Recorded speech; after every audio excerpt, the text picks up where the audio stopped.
অকেজো দুটি কিডনি নিয়ে মৃত্যুশয্যায় রোকসানা খাতুন। নিজের হাতে খাওয়ার শক্তিটুকুও আজ তার নেই, তাই পরম মমতায় অসুস্থ স্ত্রীকে নিজ হাতে খাইয়ে দিচ্ছেন স্বামী আমিন। শুধু তাই নয়, প্রিয়তমাকে বাঁচাতে হাসি মুখে নিজের একটি কিডনি দিতেও প্রস্তুত তিনি। আর একেই হয়তো বলে পুরুষের নিঃস্বার্থ ভালোবাসা। স্ত্রীর সাথে আমার কিডনি ব্লাডের মিল আছে।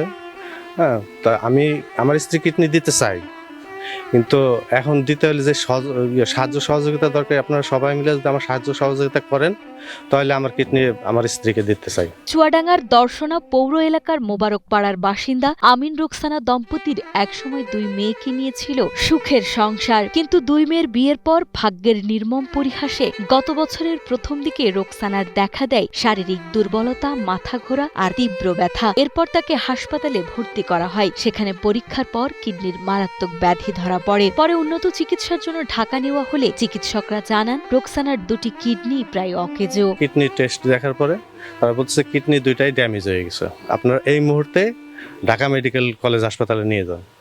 তো আমরা ঢাকা মেডিকেল কলেজ হাসপাতালে নিয়ে যাওয়ার পরে ওখানে পৌঁছানোর পরে তারা সম্পূর্ণ সব দেখলো। দেখার পরে বলছে যে কিডনি দুইটাই ড্যামেজ হয়ে গেছে, এখন আমাদের আর কিছু করার নাই, আর এই রোগীর একটাই রাস্তা, ডায়ালিসিস করতে হবে।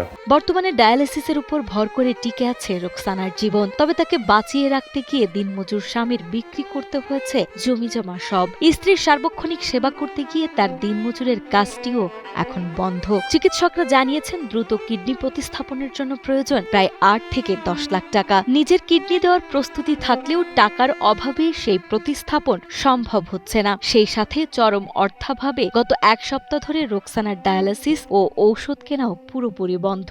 7 দিন পরে যেখানে দিতে হয় সেখানে 3 তারিখ, তো সেখানে 13 দিন হয়ে গেল, কিন্তু টাকা নাই বলেই তো দিতে পারছি না। আবার ওষুধগুলোও সব নাই, 2টা ওষুধ খেলাম, আর ওষুধ আছে কিন্তু কেনাও আসছে না টাকার জন্য।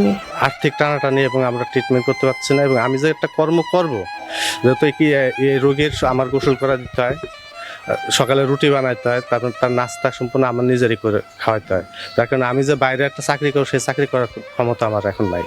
রোকসানার জীবন বাঁচাতে প্রয়োজনীয় 8 থেকে 10 লাখ টাকা জোগাড় করা তার হতদরিদ্র স্বামীর পক্ষে একেবারেই অসম্ভব। তাই কিডনি প্রতিস্থাপনের বিপুল খরচ মেটাতে সমাজের বৃত্তবান ও হৃদয়বান মানুষের কাছে সহযোগিতা চান তার পরিবার। এই মুহূর্তে আমার এই বাড়ি ছাড়া আর কোনো কিছুই নাই।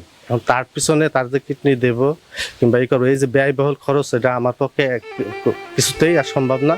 সম্পূর্ণ সবকিছু আমরা আপনাদের সাহায্যের উপর কামনা করছি। অসুস্থ রোকসানার চিকিৎসার বিষয়টি গুরুত্বের সাথে দেখছে সমাজসেবা অধিদপ্তর। পরিবারটি নিয়ম অনুযায়ী আবেদন করলে দ্রুত আর্থিক সহায়তার ব্যবস্থা করা হবে বলে জানিয়েছেন চুয়াডাঙ্গা সমাজসেবা অধিদপ্তরের উপপরিচালক জাকির হোসেন। এই আবেদনটি যদি আমাদের কাছে করে থাকে তাহলে আমরা নেক্সট যে কিস্তি আছে সেখানে আমরা তাদেরকে অনুদান দেওয়ার জন্য সর্বোচ্চ চেষ্টা করব।